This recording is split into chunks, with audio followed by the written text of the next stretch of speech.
Bonjour à tous, bienvenue dans ce troisième épisode de Droit au but, le rendez-vous du mardi qui décrypte l'actualité juridique de la Coupe du Monde de football.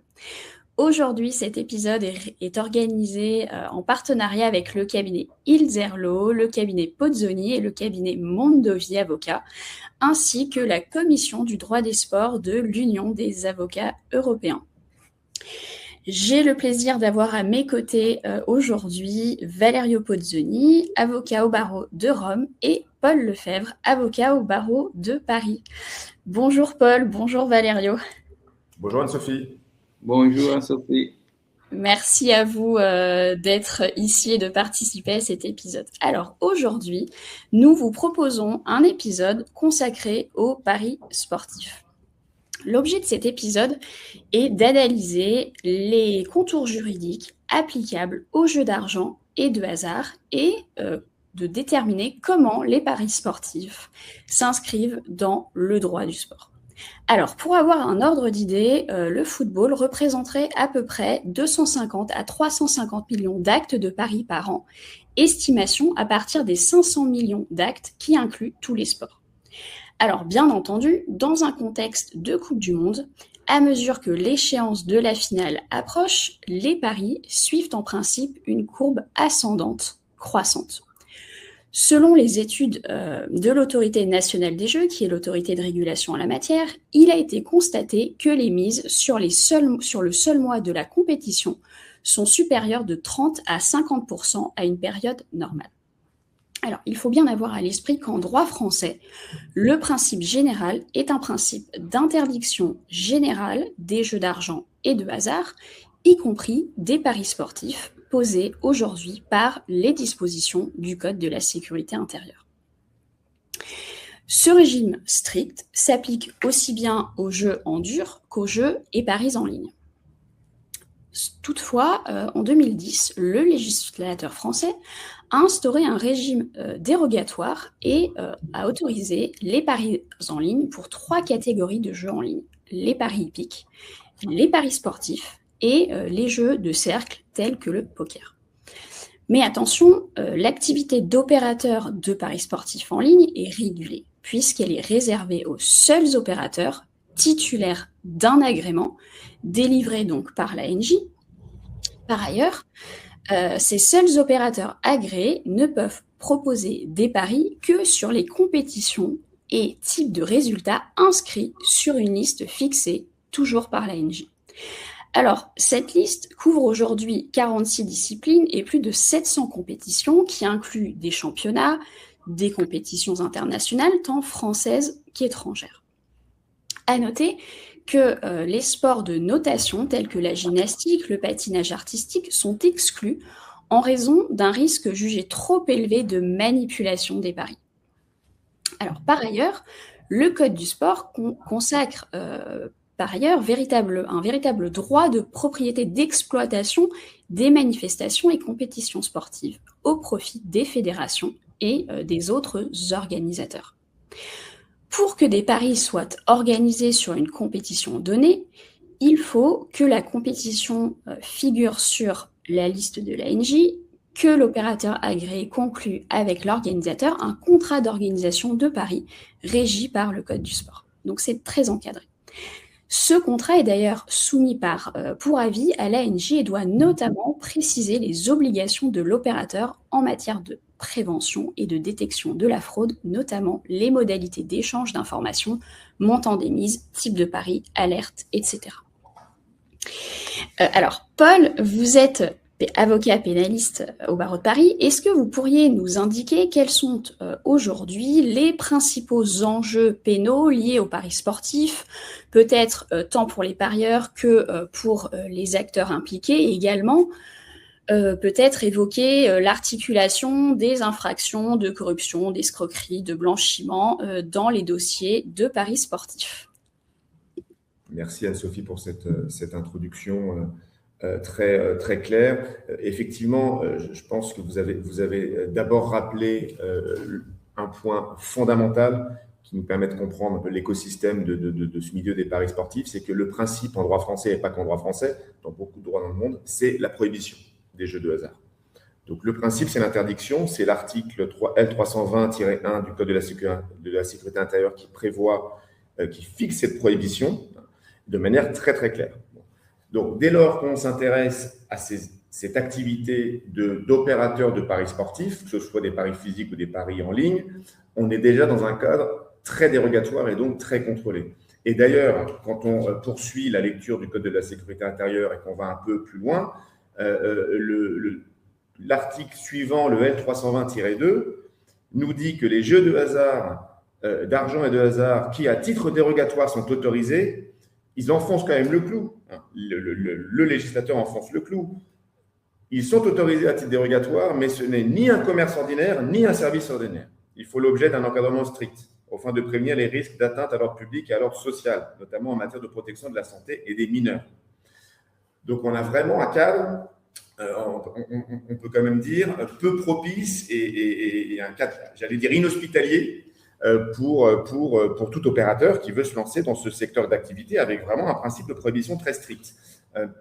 Et alors, pourquoi? On peut se poser la question, ça nous semble, on a sans doute chacun des réponses intuitives à cette question de pourquoi une telle prohibition des jeux de hasard et des jeux d'argent. Mais en fait, il y a différents enjeux. Alors, les enjeux traditionnels de protection des personnes vulnérables avec toutes les potentielles addictions que ça peut représenter. Mais il y a un risque alors pas plus récent, qui est aussi traditionnel, mais qui, avec l'explosion des télécommunications et des moyens financiers, des nouvelles technologies, fait que maintenant, c'est un enjeu vraiment massif, qui est le blanchiment de capitaux.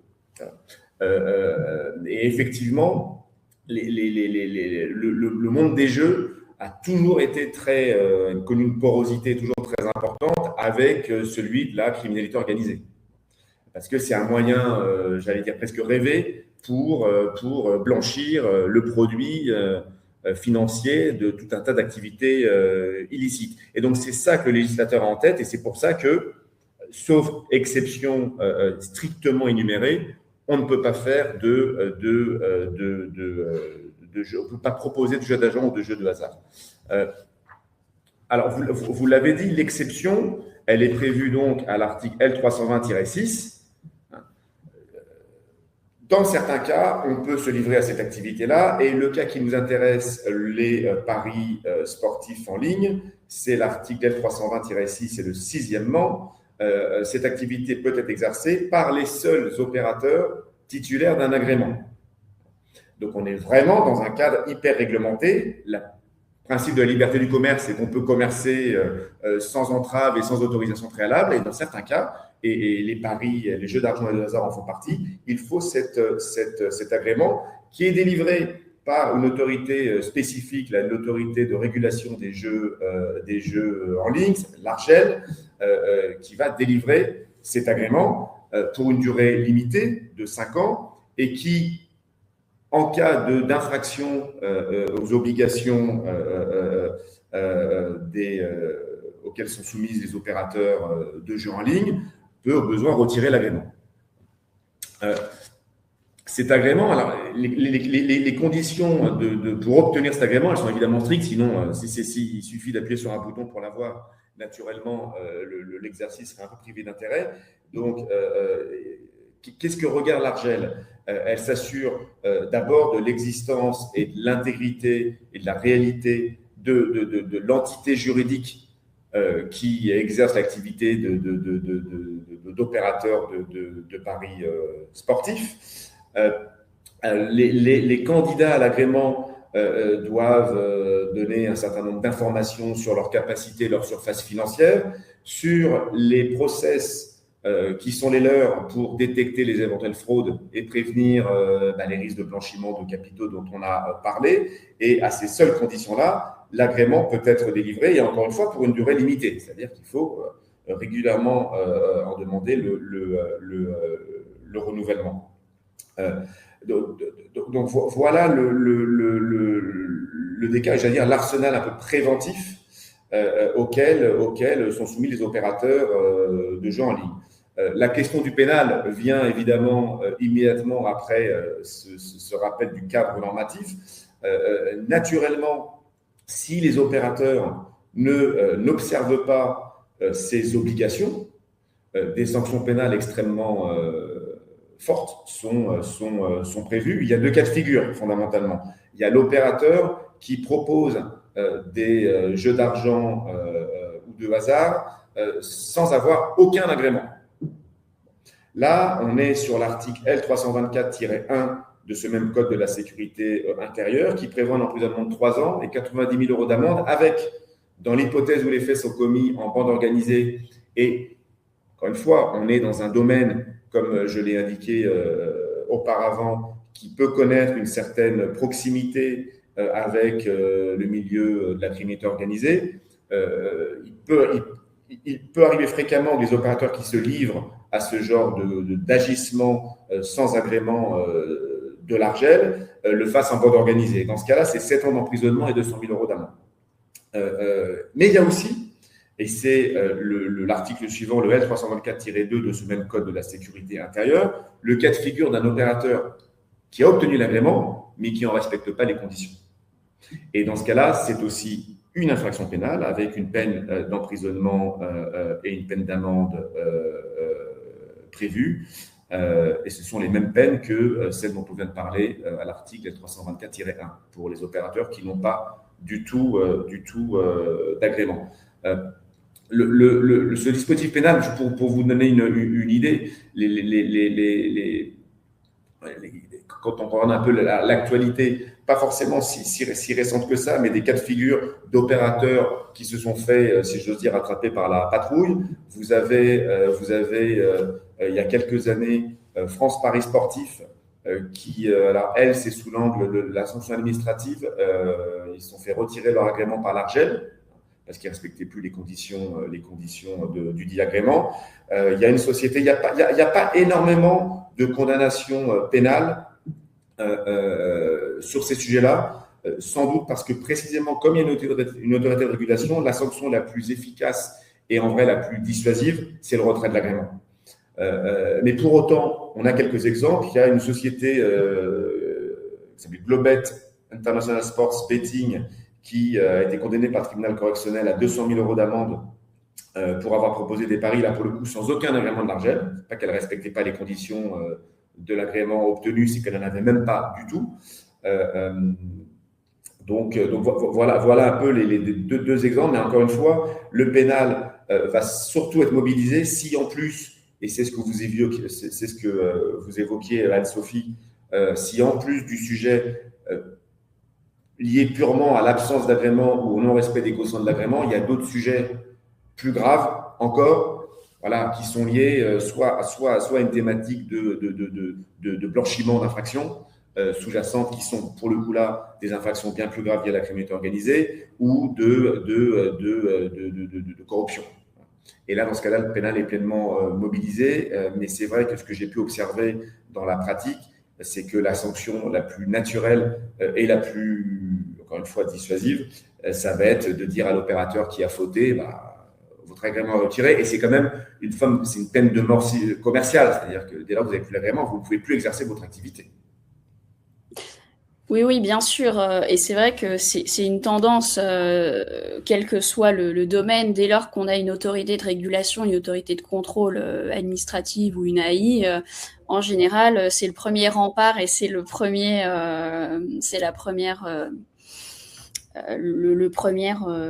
acteur en fait qui va venir sanctionner les opérateurs qui ne se conformeraient pas, en tout cas, aux règles applicables. Ce qui est en revanche un petit peu étonnant, mais bon, ça c'est mon avis personnel, c'est que les sanctions en réalité soient les mêmes dès lors qu'on a un agrément, qu'on a un agrément mais qu'on ne le respecte plus, ou de ne pas avoir d'agrément du tout.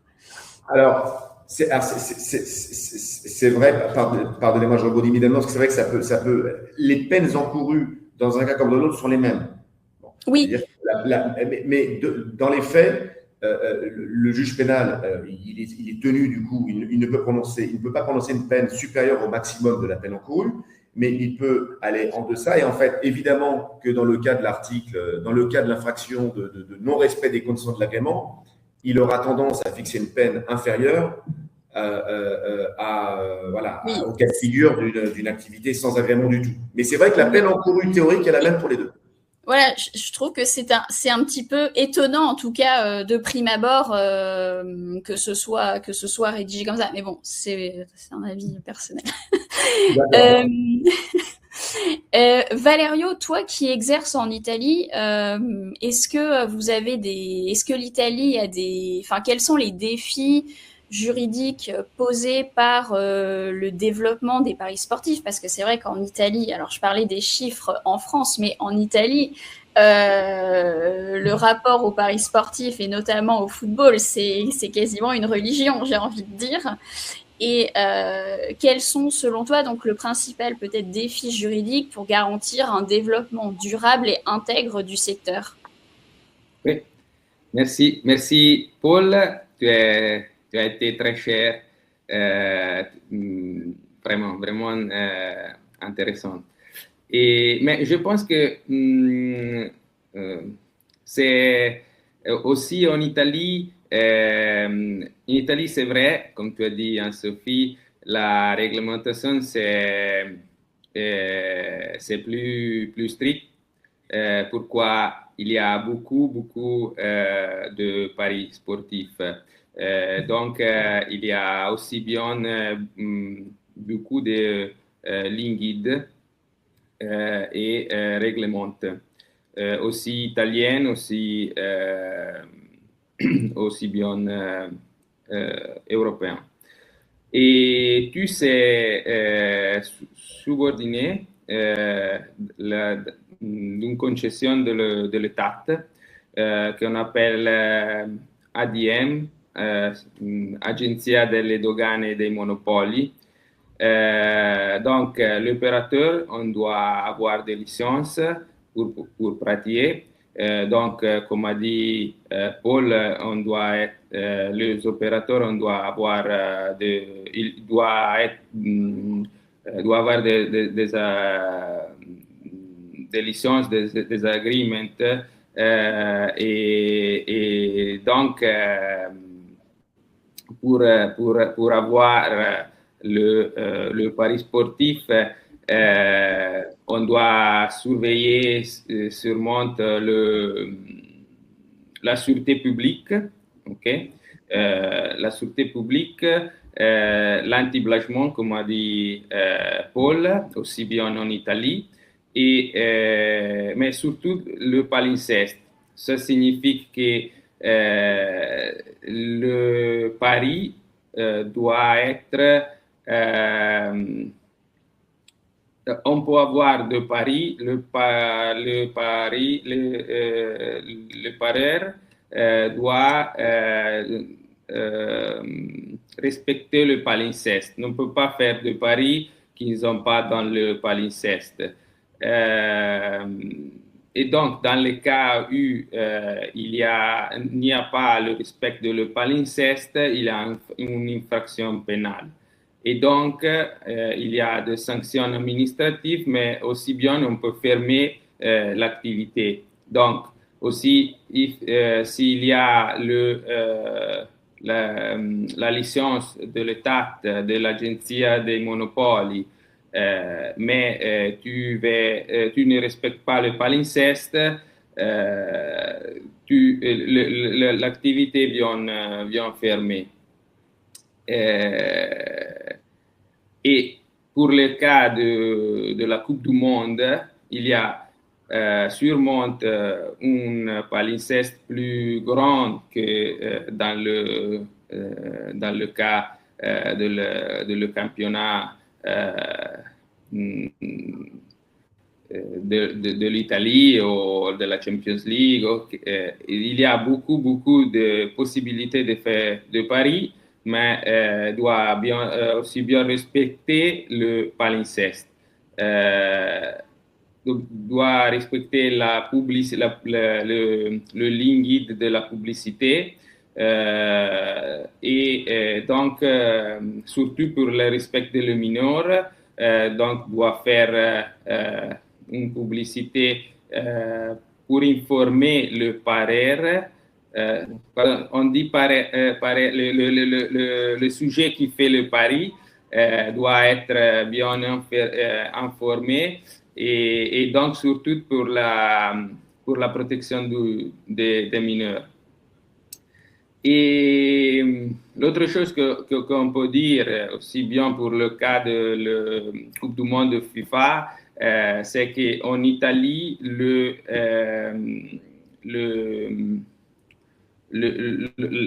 FIGC, qui est la Fédération italienne du jeu de football, et aussi bien le CONI, dans le cas de la Coupe du Monde,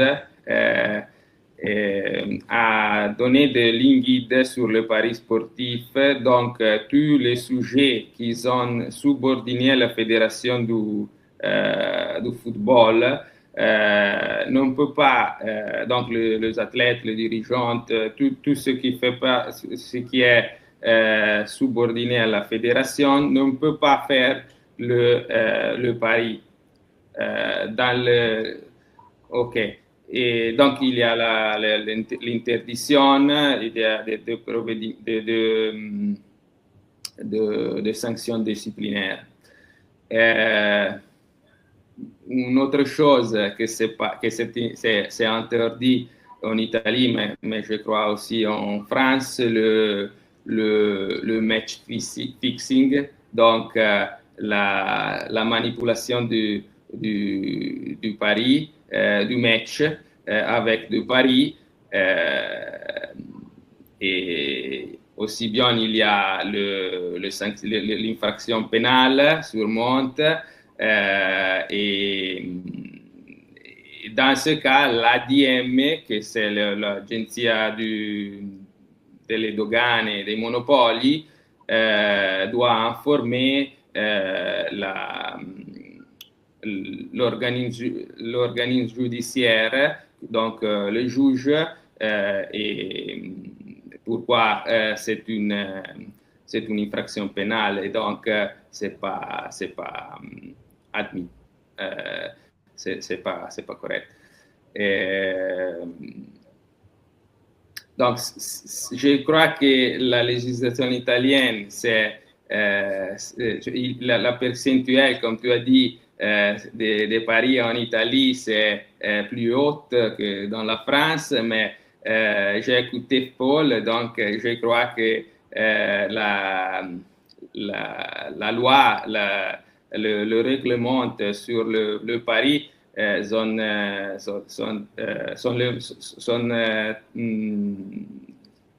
les mêmes. Donc, il y a beaucoup d'attention sur que peut être l'infraction de la loi avec le pari sportif. Sont les mêmes de la France, donc, je crois.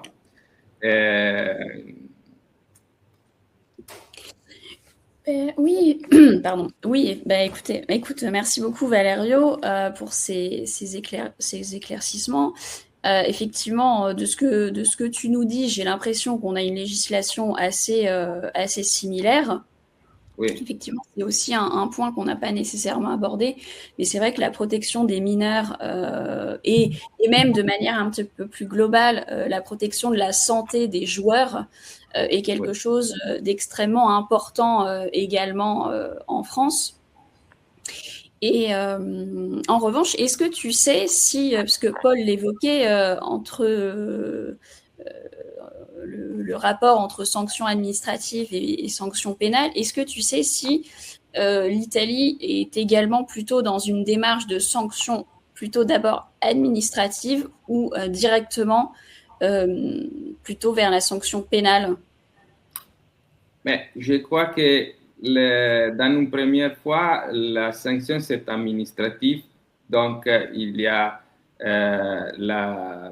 le stop de l'activité vient fermer, mais la conséquence c'est l'infraction pénale et donc la sanction pénale. D'accord. Ok.